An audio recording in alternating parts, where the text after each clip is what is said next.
So today, March 27th, is my son's first birthday.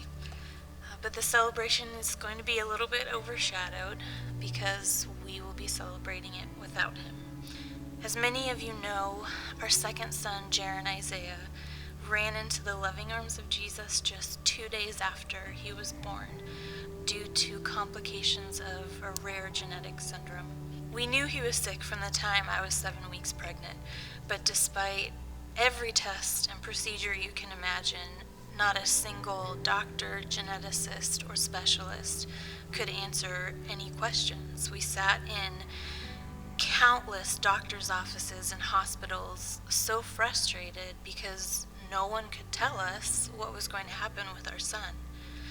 So when I read the story of Easter, I feel a new kinship with Mary, Jesus' mother. She had to have known that something big was coming.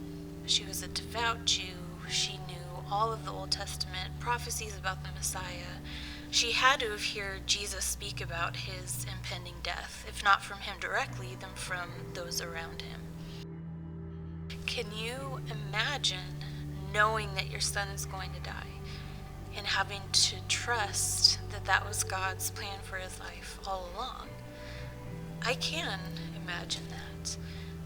After I gave birth to my son, I sat completely alone, wondering why God would have chosen to do so many miraculous things throughout my entire pregnancy just to choose to take him back so quickly.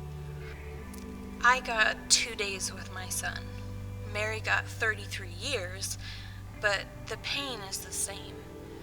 You look to the heavens and you literally scream with pain and anguish. You watch your child suffering and you simultaneously beg for death and for healing. But sometimes the healing doesn't come because sometimes death is the answer. You see, that Friday wasn't Good Friday until Easter Sunday.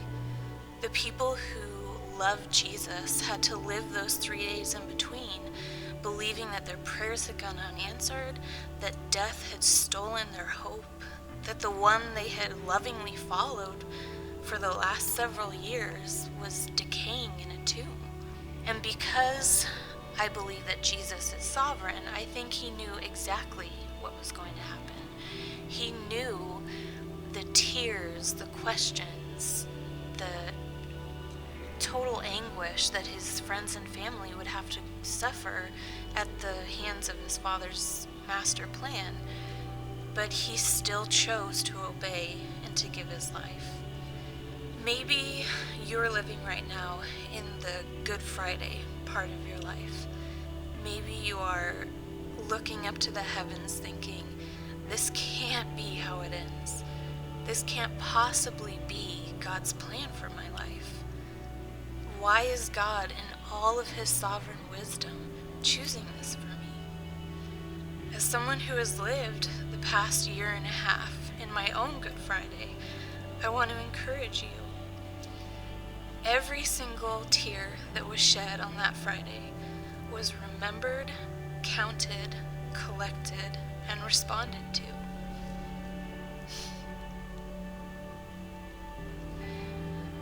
Jesus did rise from the dead.